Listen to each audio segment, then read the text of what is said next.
Hello students. तो आज हम लोग स्टार्ट करने जा रहे हैं इलेक्ट्रिक चार्जेस एंड फील्ड का लेक्चर नंबर 12, जिसमें हम लोग पढ़ेंगे कि जब कोई एक डाइपोल को नॉन यूनिफॉर्म इलेक्ट्रिक फील्ड में रखते हैं तो उस पर फोर्स क्या लगेगा और टॉर्क क्या लगेगा। पिछले लेक्चर में हमने पढ़ा था कि एक डाइपोल को यूनिफॉर्म इलेक्ट्रिक फील्ड में रखते हैं तो फोर्स क्या लगता है, टॉर्क क्या लगता है, बहुत अच्छे से हमने देखा। तो आज बारी है नॉन यूनिफॉर्म इलेक्ट्रिक फील्ड की। बच्चों, जो भी टॉपिक आज पढ़ेंगे इसका जो है ना डिटेल एक्सप्लेनेशन एनसीईआरटी के अंदर है, लेकिन ना उसके अंदर मैथमेटिकल एक्सप्रेशंस जो है वो लैगिंग है। तो हम लोग एक्सप्लेनेशंस तो देखेंगे ही, साथ साथ में आप लोग को मैथमेटिकल एक्सप्रेशन भी दूंगा जो कि कंपटीशन के अंदर पूछा जाता है और उस पर हम लोग सवाल भी सॉल्व करेंगे, ताकि बोर्ड्स हो, नीट हो, जेईई मेंस हो, एडवांस हो, सब चीज़ हमारा जो है टारगेट हो जाए। ठीक है, चलिए देखते हैं क्या है topic. Force and torque on an electric dipole placed in a non uniform electric field. तो सबसे पहले हम लोग ये समझते हैं कि भाई नॉन यूनिफॉर्म इलेक्ट्रिक फील्ड क्या होता है। सिर्फ लाइंस के रूप में नहीं, मैथमेटिकली भी जो है नॉन यूनिफॉर्म इलेक्ट्रिक फील्ड क्या होता है डिटेल में समझते हैं, ताकि जो एक्सप्रेशंस हम लोग डिराइव करेंगे वो अच्छे से आप कोरिलेट कर पाओ। नॉन यूनिफॉर्म इलेक्ट्रिक फील्ड का मतलब क्या? नॉन यूनिफॉर्म इलेक्ट्रिक फील्ड का मतलब हो गया कि ऐसा समझो कि कहीं ना कहीं जो है ना इलेक्ट्रिक फील्ड होगा। तो अगर ऐसा है तो एक पॉइंट ए, एक पॉइंट अगर इसको बी बोले, इस तरह से इलेक्ट्रिक फील्ड बना हुआ है तो हमारे लिए समझ में आता है नॉन यूनिफॉर्म है। जहाँ पर लाइंस क्लोजली होता है और तो समझो कि वहाँ इलेक्ट्रिक फील्ड ज़्यादा, जहाँ पर लाइंस थोड़ा सा सेपरेटेड है, डिस्टेंस ज़्यादा है, तो वहाँ पर इलेक्ट्रिक फील्ड कम। तो ई ए ग्रेटर देन क्या हो जाएगा, ई बी। तो ये नॉन यूनिफॉर्म इलेक्ट्रिक फील्ड है। ठीक, जरा दूसरा ये भी तो जानते हैं हम लोग कि कोई प्लस क्यू चार्ज अगर है, यहाँ से फील्ड लाइंस निकल रहा है ऐसे ऐसे ऐसे ऐसे ऐसे, तो ये भी क्या है भाई, नॉन यूनिफॉर्म इलेक्ट्रिक फील्ड ही है। इलेक्ट्रिक फील्ड लाइंस में हम लोग पढ़े हैं सब कुछ। ठीक है, ये पॉइंट ए, ये पॉइंट बी, लाइंस क्लोजर है यहाँ तो ज़्यादा इलेक्ट्रिक फील्ड, यहाँ सेपरेटेड है तो कम, यानी फिर हो गया मेरे लिए ई ए ग्रेटर देन क्या है, ई बी। तो ये सब नॉन यूनिफॉर्म इलेक्ट्रिक फील्ड का उदाहरण है। तीसरा एक और उदाहरण होता है बच्चों कि कभी भी इलेक्ट्रिक फील्ड जो है किसी चीज़ पर डिपेंड कर जाए, मान लो कि डिस्टेंस पर या पोजीशन पर अगर जो है डिपेंड कर रहा हो, कोई भी चीज़ टाइम पर डिपेंड कर जाए या पोजीशन पर डिपेंड कर जाए, चाहे एक्स हो, वाई हो, जेड हो, तो इसका मतलब क्या है, वो वेरिएबल एक्स स्क्वायर पर डिपेंड कर रहा हो। तो अलग अलग एक्स के लिए वैल्यू देखो, अलग अलग वैल्यूज आते चला जाएगा, तो नॉन यूनिफॉर्म कहलाता है। यानी कि कभी ऐसा हो इलेक्ट्रिक फील्ड फंक्शन हो एक्स का या फंक्शन हो y का, ये सब न्यूमेरिकल्स आता है इस पे, या फंक्शन हो z का, तो ये हो जाएगा नॉन यूनिफॉर्म इलेक्ट्रिक फील्ड। या इलेक्ट्रिक फील्ड जो है दो वेरिएबल पर डिपेंड करे या तीन वेरिएबल पर डिपेंड करे। ठीक है, ये सब कहलाएगा क्या, नॉन यूनिफॉर्म इलेक्ट्रिक फील्ड।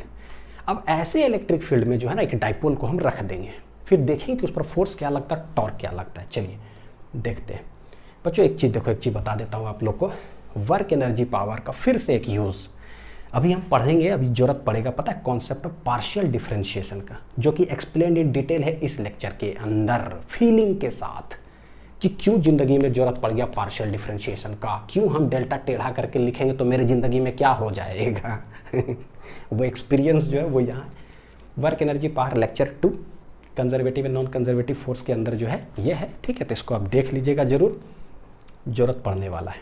चलो क्या करें। नॉन यूनिफॉर्म इलेक्ट्रिक फील्ड का मतलब कहीं पर ई कम है, कहीं पर ज़्यादा है।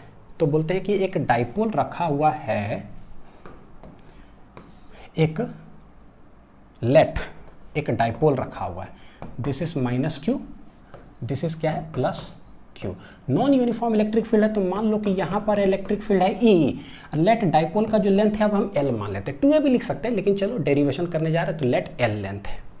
यहाँ पर है ई, जैसे ही थोड़ा जाते गए ना, ये दो कैसे चलोगे, देखो टोटल लेंथ है ना, समझना, DL DL DL DL DL जाते जा रहे हैं, लेट इलेक्ट्रिक फील्ड बढ़ते जा रहा है। कैसे बढ़ेगा, फिजिक्स में कोई चीज़ D D D D D चलेंगे कैसे, डीएल डीएल डीएल डीएल, यानी कि DL DL DL DL DL चलते चलते चलते इस चार्ज पर जब पहुँचे तो भैया ये इलेक्ट्रिक फील्ड पूरा टोटल लेंथ चले ना, तो ये बढ़ करके हो गया पता है कितना, ई प्लस डेल्टा ई हो गया, इतना हो गया।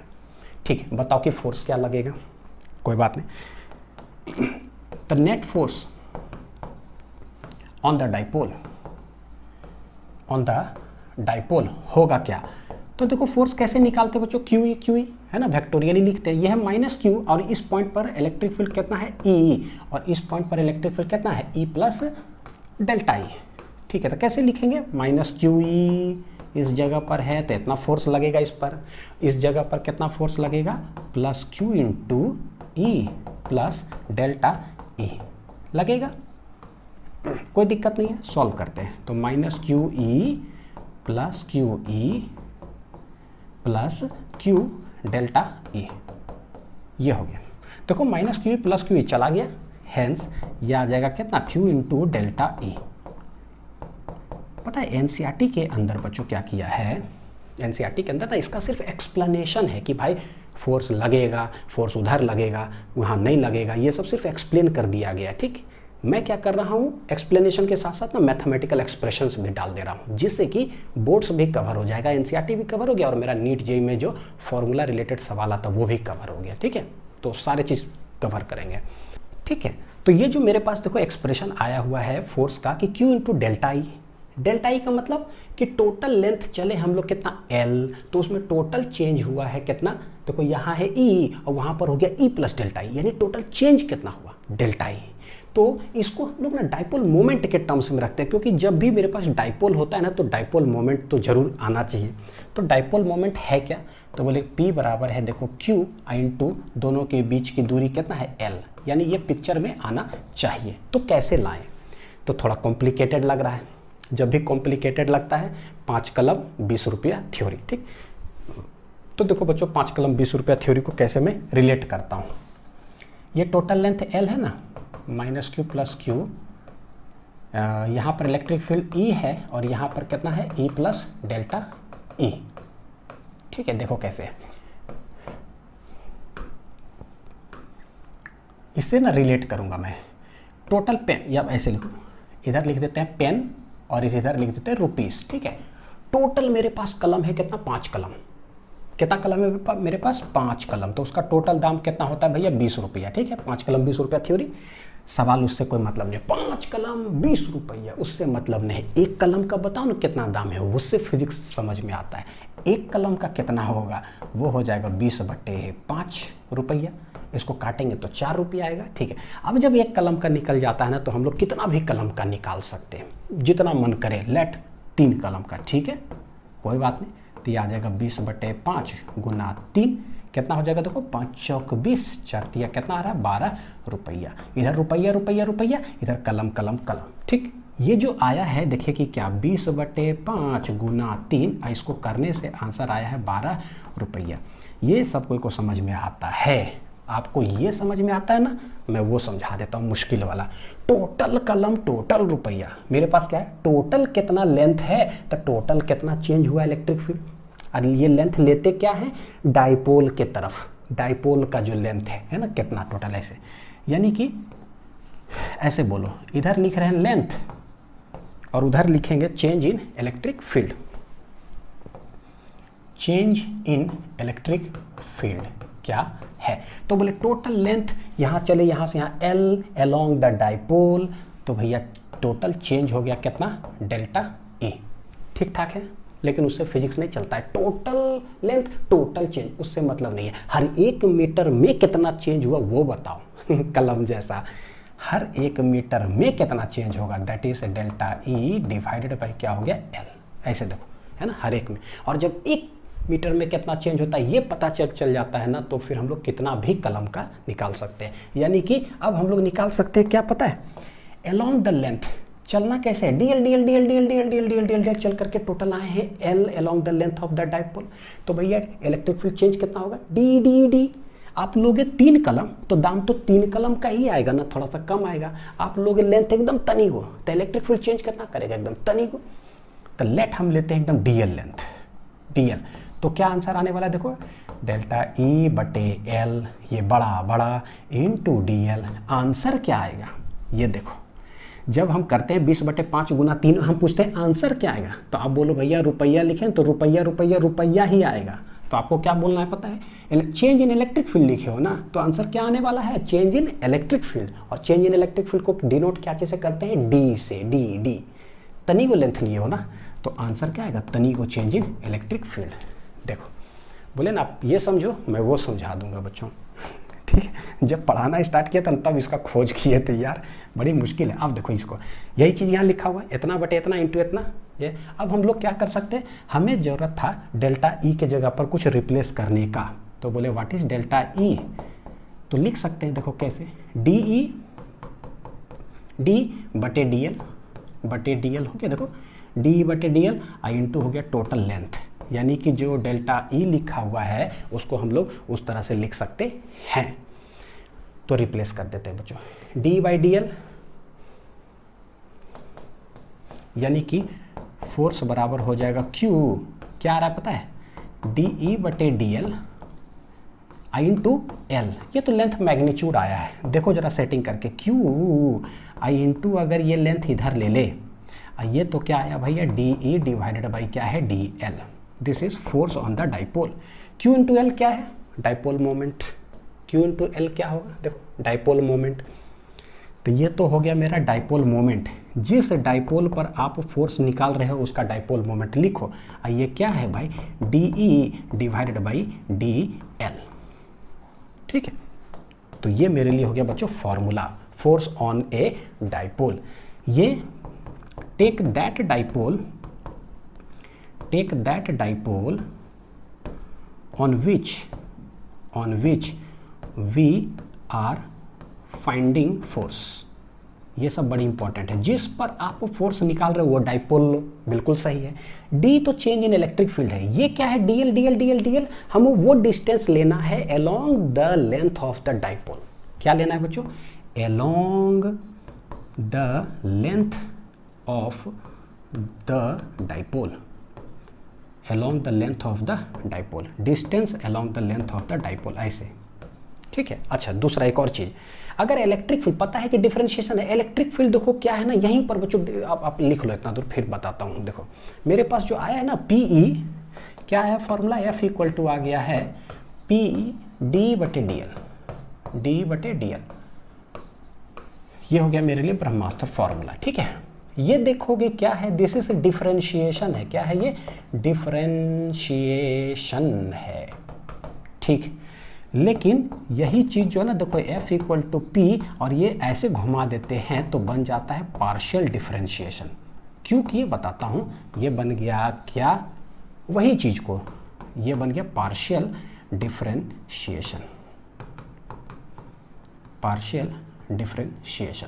तो भैया डिफरेंशिएशन कब यूज़ करते हैं और पार्शियल डिफरेंशिएशन कब यूज़ करते हैं, तो पहला झलक तो ये देखिए कि ये कब यूज़ करेंगे, ऐसे, ये कब यूज़ करेंगे, जब इलेक्ट्रिक फील्ड ना सिर्फ एक ही वेरिएबल पर डिपेंड करे, या तो एफ ऑफ एक्स पर, या तो एफ ऑफ वाई पर, या एफ ऑफ जेड पर हो, या एफ ऑफ आर पर हो, मतलब सिर्फ सिंगल वेरिएबल डिपेंडेंस हो तो हम डिफरेंशिएशन का यूज़ करते हैं। लेकिन जब 2-3 वेरिएबल पर डिपेंड करे तो भैया पार्शियली डिफरेंशिएट करते हैं। ये कब यूज़ करेंगे, जब electric field function of more than 2 variable हो, एक्स वाई जेड इस तरह से हो, तो समझो कि ये यूज़ करेंगे, ठीक।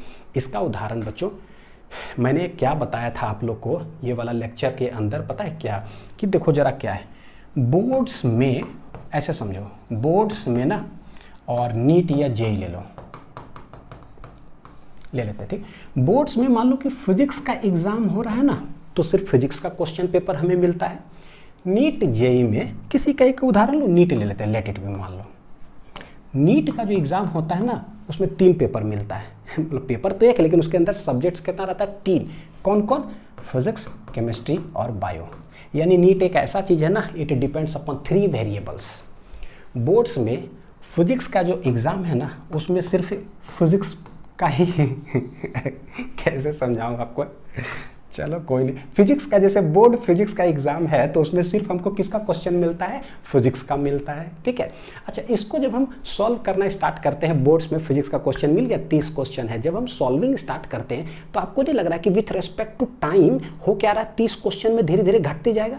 क्या मतलब कह रहा हूँ कि मैंने एक क्वेश्चन बनाया, फिर एक क्वेश्चन बनाया, फिर एक क्वेश्चन बनाया, थोड़ा देर के बाद देखेंगे कि क्या हो रहा है, 30 क्वेश्चन, अब मेरे पास 29 बचा, अब 28 बचा, 27, 26, 25, यानी कि एक ही क्वेश्चन मिला था फिजिक्स का ही, वही हम बना रहे हैं। तो with respect to time the number of questions of physics is changing, यानी change with respect to time हो रहा है, है ना, सिंगल वेरिएबल है तो सिर्फ सिंगल ही वेरिएबल है, फिजिक्स का है तो फिजिक्स ही सॉल्व कर रहे हैं, फिजिक्स ही चेंज हो रहा है तो समझो कि ठीक है डिफरेंशिएशन आराम से। लेकिन ये देखो क्या है, नीट का एग्जाम देने गए, 3 सब्जेक्ट मिला, फिजिक्स केमिस्ट्री बायोलॉजी, क्या करते हैं 3 हाथ लेके 3 दिमाग लेके 3 कलम लेके तीनों एक साथ बनाना चालू करते हैं, नहीं, we are solving the paper partially. Partially मतलब एक साथ सब नहीं सॉल्व करते हैं। जो बच्चा जिसमें मान लो फिजिक्स से स्टार्ट किया, तो देखो बच्चों फिजिक्स जब हम सॉल्व करना स्टार्ट करते हैं 50 क्वेश्चन में से, ठीक है, क्या होता है धीरे धीरे क्वेश्चन चेंज होना स्टार्ट हो गया, यानी क्या अब 50 है, आप बना रहे हो, अब 49 हो गया, 48 हो गया, 46, घटते जा रहा है। लेकिन जिस समय आप फिजिक्स बना रहे हो ना, उस समय केमिस्ट्री का और केमिस्ट्री और बायोलॉजी का जो क्वेश्चंस है वो क्या है, कांस्टेंट है भैया, 50-50, वो चेंज नहीं होता है। इसी को कहते हैं कि you are partially solving a paper. कौन पेपर, जो डिपेंड्स अपॉन 2 और मोर, मतलब मोर देन 1 सब्जेक्ट। इसीलिए पार्शियल डिफरेंशिएशन का जो है ना यूज़ होता है। इसका पूरा डिटेल वो वाला लेक्चर में आप देखिएगा तो मज़ा आएगा कि बोले फिजिक्स अलग तरीका से पढ़ो यार, तब फिर ज़िंदगी का मज़ा है। क्या रटंती विद्या में रखा हुआ है देखो। तो यहाँ पर क्या करेंगे, we will solve the paper of NEET partially, ठीक है। तो यहाँ कौन सा यूज़ आएगा, पार्शियल डिफरेंशिएशन। और ये क्या है, ये तो एक ही है, वही चेंज हो रहा है, तो क्या जरूरी है पार्शियली, वही सिर्फ क्या है डिफरेंशिएशन का यूज़ करेंगे। कुछ तो आइडिया लगा होगा कम से कम। तो ये हो गया, सवाल बनाते हैं।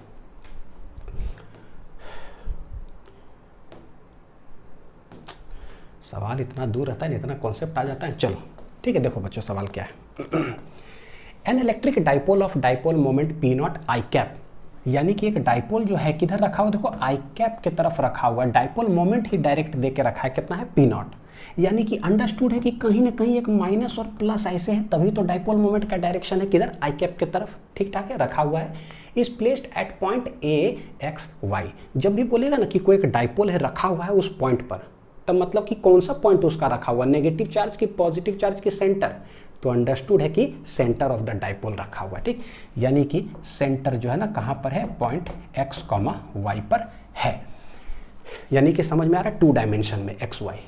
The electric field in the region is, देखो क्या दे के रखा है electric field, E equal to 3x square Y I cap plus 3x Y square कितना है जे कैप। बताओ बच्चों, electric field is a function of किस पर, 2 वेरिएबल पे डिपेंड किया ना, इलेक्ट्रिक फील्ड किस पर, 2 पर, x और y पर। इससे हमें पता चलता है कि कैसा इलेक्ट्रिक फील्ड है भैया, नॉन यूनिफॉर्म। और अगर नॉन यूनिफॉर्म इलेक्ट्रिक फील्ड होता है तो हमसे पूछा है कि फाइंड द इलेक्ट्रिक फोर्स, तो फोर्स कैसे निकालेंगे, नॉन यूनिफॉर्म अगर है फोर्स कैसे निकालेंगे, ये होता है P जो मेरा डाइपोल है I इंटू पार्शियल डिफरेंशिएशन का यूज़ करेंगे। अब यहीं पर आता है कि मैं इसको क्या लिखूं, सबसे इंपॉर्टेंट हो जाता है कि मैं इसको लिखूं तो क्या लिखूं। Find electric force on the dipole. देखिएगा ये क्या था, ये जो बताए थे याद है, DL क्या था, ये डिस्टेंस लेना है along the length of the dipole. हम चलते कैसे हैं, DL DL DL DL DL total L ऐसे, ठीक। डाइपोल कैसे रखा हुआ है, डाइपोल रखा हुआ है आई कैप की तरफ, यानी कि एक्स एक्सिस के तरफ। तो भैया ये जो डिस्टेंस हम चलेंगे किधर, चलते हैं डाइपोल मोमेंट के तरफ, यानी कि dx dx dx dx dx चलेंगे। तो समझ में आ गया कि यहाँ पर क्या लेंगे बच्चों, dx। यही चीज़ है समझंती विद्या। टेक, ये क्या है भैया, टेक दैट डिस्टेंस, या डायरेक्ट ऐसे लिखो, take distance along the length of the dipole. थोड़ा सा इसमें हल्का सा चेंज भी करेंगे कुछ, लेकिन ना धीरे धीरे सीख जाओगे जब यूज़ होने लगेगा। तो फोर्स इक्वल टू क्या, डाइपोल मोमेंट क्या दे के रखा है भैया, पी नॉट, ये डेल बटे डेल एक्स, ठीक है। ई क्या दे के रखा है, देखो जरा, तो ई दे के रखा है 3x स्क्वायर वाई आई cap plus 3x Y square कितना है जे कैप। तो ये डेल जैसी कर देते हैं ना पार्शियल डिफरेंशिएशन। देखो फिजिक्स और केमिस्ट्री 2 है, तो भाई आप किसके रेस्पेक्ट में सॉल्व कर रहे हो, फिजिक्स के रेस्पेक्ट में। ये बतलाता है किसके रेस्पेक्ट में, फिजिक्स के रेस्पेक्ट में। तो आप सिर्फ फिजिक्स चेंज करोगे, यानी फिजिक्स सॉल्व करोगे। तो सिर्फ फिजिक्स अगर आप सॉल्व करोगे तो उस समय केमिस्ट्री को हम क्या मानेंगे, कॉन्स्टेंट। और कांस्टेंट का क्या डिफरेंशिएशन होता है आप भली भांति जानते हो, यानी कि हम इसको सॉल्व कैसे करें। देखो पी नॉट ये देखिएगा पहले किसका डिफरेंशिएशन होगा, इसका, यानी कि डेल बटे डेल एक्स, ये है 3x² y i कैप, ऐसे लिख देते हैं, प्लस डेल बटे डेल एक्स, ये हो गया 3xy² कितना है j कैप। ठीक, चलिए पी नॉट, अब x के रेस्पेक्ट में सॉल्व करना है तो बाकी सारे पैरामीटर्स क्या हो जाएगा, कांस्टेंट, यानी y हो गया कांस्टेंट, 3 कांस्टेंट, ये आ जाएगा डिफरेंशिएशन के किधर, बाहर, तो 3y आ गया किधर, बाहर, डिफरेंशिएशन होगा किसका, सिर्फ किसका होने जा रहा है बच्चों, x² का, ये है। और ये पार्शियल डिफरेंशिएशन क्या है, तो डिफरेंशिएशन ही, यानी x² का डिफरेंशिएशन 2x ही होगा, बहुत आसान, प्लस x के रेस्पेक्ट में, ठीक है, तो बाकी सब कांस्टेंट, तो 3y² जो है ना क्या हो जाएगा, कांस्टेंट, बाहर आ जाइए, तो डिफरेंशिएशन किसका होगा, पार्शियली सिर्फ जो बचा हुआ x का, तो ये हो गया j कैप। याद रखिएगा आगे भी पार्शियल डिफरेंशिएशन आएगा, relation between electric field and potential जब पढ़ेंगे तब। तो पी नॉट हो गया, देखते हैं x² का कितना होगा 2x, तो 3y 2x आ जाएगा i cap, plus 3y² dx का क्या हो जाएगा 1, ये हो गया j कैप। तो ये हो गया मेरा फाइनल आंसर। तो पी नॉट इंटू बच्चों देखो 3 दूनी 6xy i cap plus 3y² क्या है j cap, this is the force on the dipole.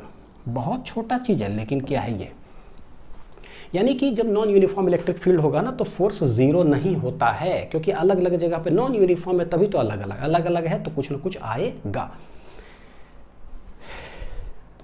चलिए देखिए, अब find electric force on the dipole and torque on dipole, दोनों निकालो।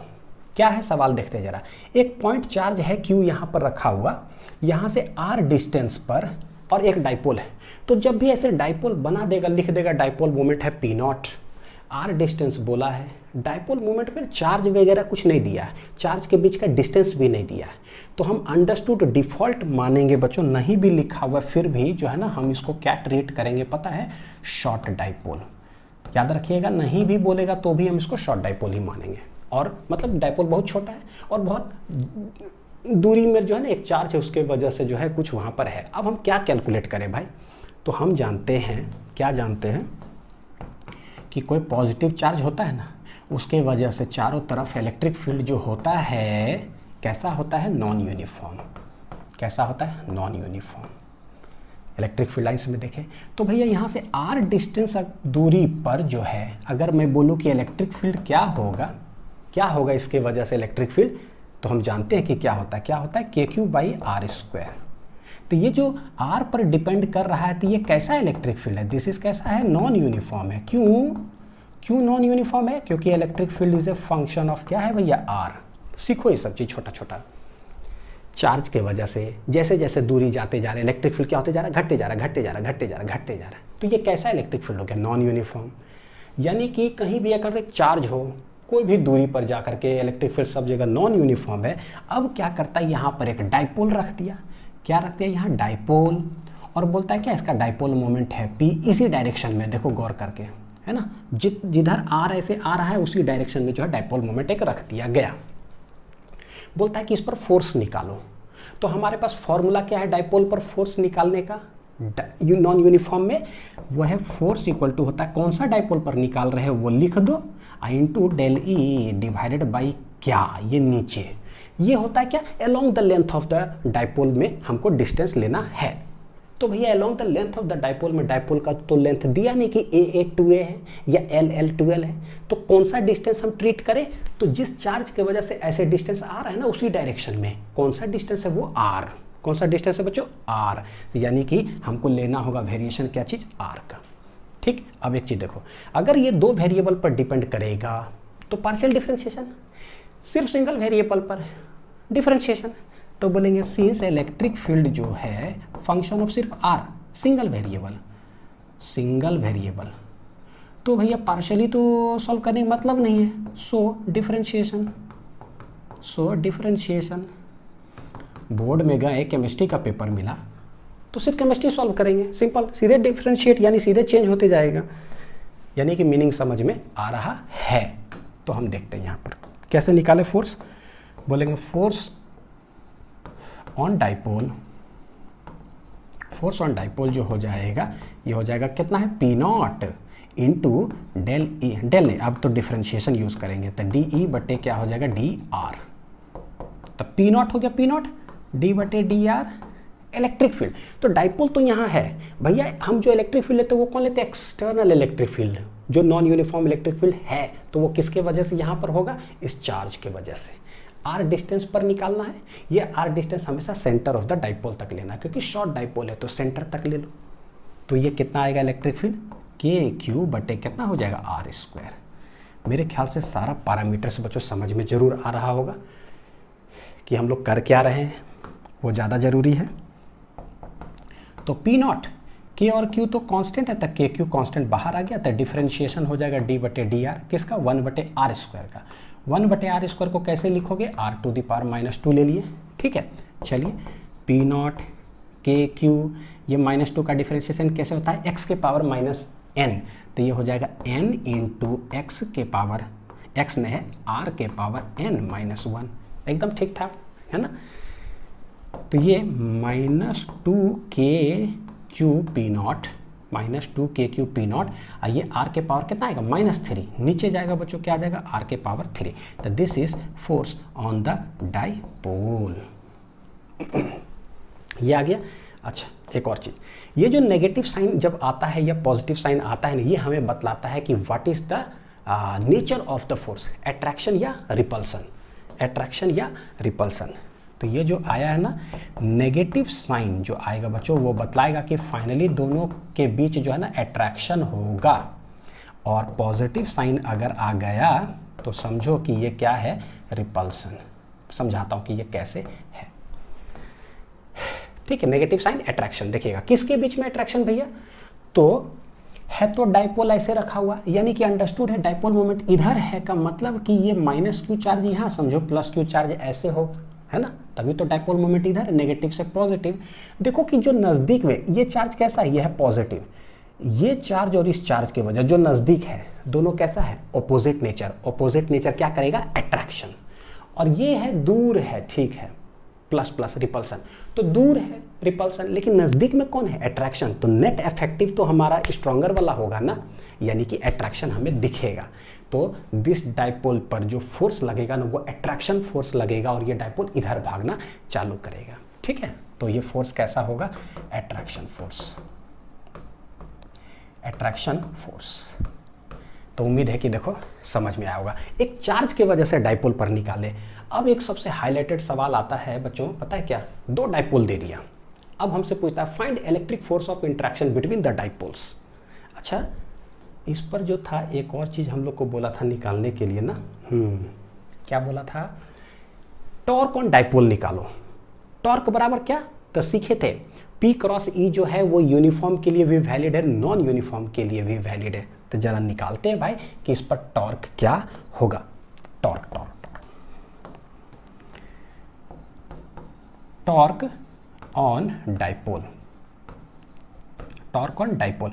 तो बच्चों टॉर्क बराबर होगा क्या भैया, P क्रॉस E, वेक्टोरियली अगर देखें तो ये, या फिर इसी को बोल सकते हो P साइन ऑफ थीटा, ठीक है, P साइन ऑफ थीटा। देखते हैं जरा, तो डाइपोल मोमेंट जो है वो कैसे है, ऐसे रखा हुआ है, बिल्कुल डाइपोल मोमेंट ऐसे रखा हुआ है, और इस चार्ज के वजह से यहाँ पर जो इलेक्ट्रिक फील्ड है वो किधर होगा, तो पता है पॉजिटिव चार्ज के कारण अवे डायरेक्टेड होता है, यानी इसके वजह से जो इलेक्ट्रिक फील्ड होगा वो भी किधर होगा, इधर ही होगा। तो यानी कि इलेक्ट्रिक फील्ड भी जो है वो इधर ही है। तो देखो P क्रॉस E करो तो जरा क्या आएगा, थीटा इक्वल टू कितना डिग्री है, 0, तो यह आ जाएगा जैसे PE साइन क्या हो जाएगा 0, साइन 0 बच्चों क्या हो गया, कहानी खत्म, यानी कि टॉर्क बराबर क्या आने वाला है, 0 आने वाला है। तो बहुत आसान है, बस देखो डाइपोल मोमेंट कैसे है, ठीक है, और उसके बाद जो भी चीज़ एक्स्ट्रा है उसके वजह से इलेक्ट्रिक फील्ड क्या है वो देखो, और वो किधर है, बस वो दोनों के कारण जो है वेक्टर वाइज है तो वेक्टर वाइज लिख दो, आई कैप जे कैप क्या है और लगा दो अपना थीटा जो है। तो ये क्या हो जाएगा, टॉर्क 0, यानी कि रोटेशनल तो नहीं होगा, सिर्फ अट्रैक्शन होगा, ठीक है, फोर्स लगेगा, टॉर्क नहीं लगने जा रहा है। अच्छा अब देखते हैं, ये तो खुद से भी ट्राई करिए बच्चों, अब बनना चाहिए। देखो एक डाइपोल हमारे पास है ऐसे P1, एक डाइपोल हमारे पास इधर P2, दोनों सेंटर्स के बीच का दूरी क्या है R, नहीं कुछ दे के रखा है तो क्या मानेंगे हम, शॉर्ट डाइपोल है। ठीक है। अब एक चीज़ देखो, ये है माइनस क्यू, देखो ऐसे है तो मतलब क्या माइनस क्यू प्लस क्यू, मान लो P1 है तो चलो Q1 ले लेते हैं। ये डाइपोल मोमेंट का डायरेक्शन ऐसे है का मतलब क्या हो जाएगा, this is minus this is plus, ले लिए। अब ये दोनों में जो फोर्स लगेगा, फोर्स ऑफ इंट्रैक्शन, तो हमें समझ में आ रहा है कि भाई ये नज़दीक नज़दीक चार्जेस को देखो, नज़दीक नज़दीक चार्जेस को देखो, प्लस और क्या है माइनस, यानी ये दोनों के बीच में फाइनली क्या होने वाला है, अट्रैक्शन होने वाला है। क्योंकि दूर दूर तो कम फोर्स होगा ना, नज़दीक को देखो अट्रैक्शन, यानी नेगेटिव आंसर आने वाला है डायरेक्ट ऐसे समझ लेंगे।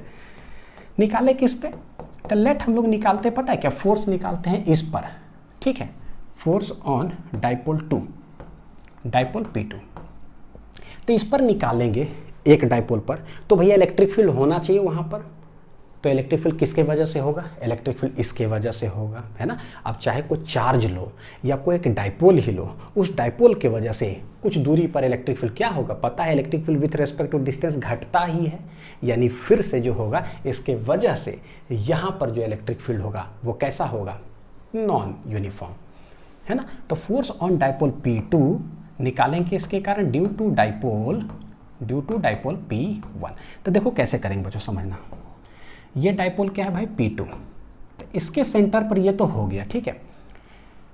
इलेक्ट्रिक फील्ड किसके वजह से निकालना है, इसके वजह से वहां पर इलेक्ट्रिक फील्ड क्या होगा, तो ये है P1, इसके सेंटर से R डिस्टेंस है यहां तक, तो इसके वजह से इलेक्ट्रिक फील्ड यहां होगा क्या, तो हम लोग देखो पिछला लेक्चर पढ़ के आए, कोई भी डाइपोल होता है, शॉर्ट डाइपोल वाला केस याद करिए, short dipole, Anil sir physics पढ़ा रहे हैं, ट्रिक याद है, यानी अनिल सर फिजिक्स, यानी कि ए से एक्सियल, पी से डाइपोल मोमेंट के तरफ, डाइपोल मोमेंट इधर, और इसी डिस्टेंस में हम जाके आर दूरी पर पूछ रहे हैं इलेक्ट्रिक फील्ड, यानी कि एक्सियल पोजीशन हो गया, और एक्सियल का आंसर आता है बड़ा, तो हमको पता चल गया कि आंसर इसके वजह से होगा यहाँ पर क्या, इलेक्ट्रिक फील्ड इधर ही होगा, एट पॉइंट 2 पर निकाल रहे हैं, किसके कारण, 1 के कारण, ये होगा क्या 2kp बटे कितना डिस्टेंस पर है, RQ।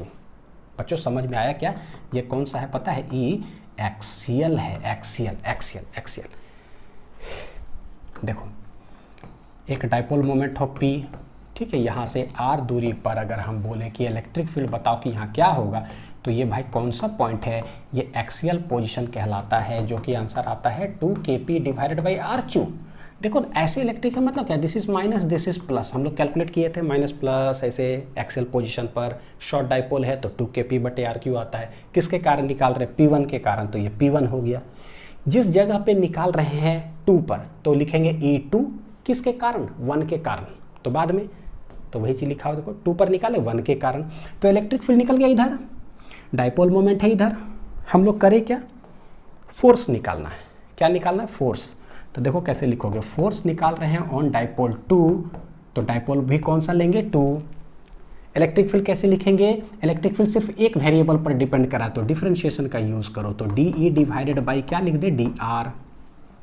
कौन सा इलेक्ट्रिक फील्ड, एक्सटर्नल वाला जो वहां पर है नॉन यूनिफॉर्म, वो है ये, तो दिस इज P2 D बटे DR, ये 2kp1 divided by R to the power कितना है 3। बस इसको सॉल्व कर लो बच्चों, और आंसर जो है याद कर लेना है, इतना ज़्यादा हाईलाइटेड है। P2 2kp1 सब कांस्टेंट, तो 2kp1 और P1 P2 सब बाहर आ गया, तो D बटे DR देखो किसका डिफरेंशिएशन करेंगे, R के पावर 3 ऊपर चला जाएगा, आ जाएगा कितना -3, हेंस 2kp1 P2, R के पावर n और R के ही रेस्पेक्ट में था n, R के पावर n-1, तो ये आ जाएगा R के पावर 4। देखो 3 2 जा 6, तो -6kp1 P2, बड़ी हाईलाइटेड रिलेशन है ये वाला, डिवाइडेड बाई कितना हो जाएगा, R के power 4। This is force on dipole 2, किसके वजह से, 1 के वजह से। तो सटीक अगर लिखना चाहो, force on 2 due to 1, this is the force of interaction. ये जो है देखो कैसे है, ये फोर्स जो है इन्वर्सली प्रोपोर्शनल है किसके, R के पावर 4। ये जो है याद रखिएगा, नीट जेईई मेंस में ये वाला पूछता है, नीट IIT सब में, ठीक है, क्योंकि इंट्रैक्शन बिटवीन द डाइपोल्स में कैसे ये वेरी करता है। और नेगेटिव का मतलब क्या हो गया भैया, अट्रैक्शन, क्या हो गया, अट्रैक्शन। और कैसे अट्रैक्शन होगा हम बता चुके थे, ठीक है, यहाँ फाइनली बस ये देखो प्लस माइनस, ये देखो, हेंस पता चल गया कि क्या करेगा, ये दोनों एक दूसरे को अट्रैक्ट करेगा। अब इसी बेसिस पर बच्चों यही सवाल हूबहू उठा करके, ठीक है, देखो ऐसे पूछेगा फिर से, find the electric force of interaction between the dipole, same P1, लेकिन पता है पहले P1 P2 ऐसे था ना, अब है ये डाइपोल इधर, ये डाइपोल है इधर, तब क्या होगा? कुछ नहीं, बस देख लो सिर्फ क्या है, आंसर तो सेम आना है। ये देखो इधर है ना, तो this is minus Q, this is plus Q, और ये इधर है डाइपोल मोमेंट, यानी कि माइनस इधर प्लस इधर है, तो हमें सिर्फ देखना है कि अट्रैक्शन होगा कि रिपल्सन होगा। प्लस प्लस नज़दीक है ना, इससे पता चला गया क्या होगा, पता है, रिपल्सन। आंसर रिमेन्स सेम, बस प्लस हो जाएगा। 6 के P1 P2 divided by R⁴ कहानी खत्म। तो उम्मीद है कि अच्छे से सब कुछ समझ में आ गया होगा कि हम लोग कैसे निकालते हैं फोर्स और torque on a dipole placed in a non uniform electric field. Force का तो जो है फॉर्मूला बेस्ड, टॉर्क में एकदम सिंपल, जैसे देख रहे किसी भी डाइपोल पे बोलता है तो भाई डाइपोल मोमेंट किधर है, P, और दूसरा के वजह से E देख लो कि किधर है, और P cross E same direction में होगा तो क्रॉस प्रोडक्ट 0, और कोई एंगल में होगा तो PE साइन थीटा, एकदम सिंपल सा ऐसे, ठीक। अब ना इसका हम लोग बच्चों क्या करते हैं, जरा एक समरी आप लोग को दिखाता हूँ, पढ़ा जितने भी हम लोग चीज़ें पढ़ा सब चीज़ का, देखो क्या है summary of formulas. Dipole in uniform electric field, dipole in non uniform electric field. Tau जो है P cross E valid for both, दोनों के लिए। जब भी टॉर्क बोलेगा निकालने के लिए, जिस डाइपोल पर बोला है कि उसका टॉर्क निकालो, तो भाई वो डाइपोल मोमेंट देखें, और इलेक्ट्रिक फील्ड एक्सटर्नली देखो किसके वजह से, जैसे सवाल अभी सॉल्व किए थे ना, पॉइंट चार्ज के वजह से है तो देखो डायरेक्शन क्या है, डाइपोल के वजह से तो देखो कि एक्सियल पर है या इक्वेटोरियल पर, जैसे है वो, ठीक। तो इस डाइपोल जब यूनिफॉर्म इलेक्ट्रिक फील्ड में है तो नेट फोर्स क्या होता है, 0। सटीक यहाँ पर बोले तो क्या होगा, नेट फोर्स क्या होता है, 0। टॉर्क क्या हो सकता है, टॉर्क 0 भी हो सकता है या नहीं भी हो सकता है, यानी कि मे और मे नॉट भी 0। टॉर्क 0 कब होगा, जब P और E दोनों सेम डायरेक्शन में हो, या दोनों एकदम एंटी पैरेलल, यानी जस्ट ऑपोजिट डायरेक्शन में, यानी थीटा 0 या थीटा 180 डिग्री। हमको पता है टाउ होता है P क्रॉस E, यानी P साइन थीटा। अगर थीटा 0 या थीटा 180 दोनों में क्या होगा, 0, टॉर्क आएगा 0, ठीक ठाक है। और टॉर्क नॉट इक्वल टू 0 कब, जब कोई एंगल हो, यानी कि P साइन थीटा, थीटा 0 नहीं होना चाहिए, कुछ ना कुछ हो, ठीक है, एकदम समरी। तो ये है, बड़ा अच्छा से आप लोग एकदम नया पेज में ना फ्रेश में फॉर्मूला शीट बना लेना। तो ये थीटा 0 होगा, ये थीटा कितना है, 180 डिग्री, एक इधर एक इधर, तो ये तो क्लियर कट है। चलो, नॉन यूनिफॉर्म इलेक्ट्रिक फील्ड में अभी हमने देखा force is not equal to 0, क्यों, क्योंकि उसका एक फॉर्मूला आता है P d/dr या P del E बटे del r। ये कब यूज करेंगे, जब इलेक्ट्रिक फील्ड जो है फंक्शन ऑफ सिंगल वेरिएबल हो, सिंपल से समझ लो कि फंक्शन ऑफ r। ये क्या है भाई, जब पार्शियल डिफरेंशिएशन कब यूज होता है, जब इलेक्ट्रिक फील्ड फंक्शन हो मान लो कि 3 वेरिएबल या 2 वेरिएबल पर x y z, तो पार्शियल डिफरेंशिएशन करके निकालते हैं, तो ये नॉट इक्वल टू 0 है, ठीक। टॉर्क फिर से भाई 0 हो भी सकता है, नहीं भी हो सकता है, यानी कि मे और मे नॉट भी 0 कब, सिमिलर पैटर्न पे टॉर्क तो वही कैलकुलेट करते हैं, तो वही हो गया, कट कॉपी पेस्ट, थीटा 0 या 180 डिग्री, थीटा 0 तो साइन 0 0, टॉर्क 0, थीटा 180 डिग्री, दोनों एंटी पैरेलल, तो कहानी खत्म। नॉट इक्वल टू 0 कब होगा, कुछ ना कुछ थीटा हो, है ना, बस एक डाइपोल देखो किधर रखा हुआ, और इलेक्ट्रिक फील्ड दोनों के बीच का एंगल देखो कि वहाँ पर क्या है, बस ये हो गया, है ना। तो मैं हट जाता हूँ, आप अच्छे से इसको नोट डाउन कर लो बढ़िया से, एक समरी के रूप में हो गया। तो उम्मीद है बच्चों ये सारे टॉपिक जो है आपके दिमाग में बहुत अच्छे से बैठ गया होगा, और भी जो है ना इस पर बेस्ड सवाल जो एग्जामिनेशन में पूछे गए हैं, या जो और भी ज़्यादा इंपॉर्टेंट है, कहीं कभी सवाल हो, सब कुछ DPP के अंदर मिलेगा, तो वो आप ट्राई करो, और उसका वीडियो सॉल्यूशन हमेशा जरूर देखना, क्योंकि बहुत सारे कॉन्सेप्ट्स उस वीडियो सॉल्यूशन से जो है सीखने के लिए आपको मिलेगा, जो बहुत इंपॉर्टेंट होगा, ठीक है। अच्छे से पढ़ाई करते रहिए, थैंक यू।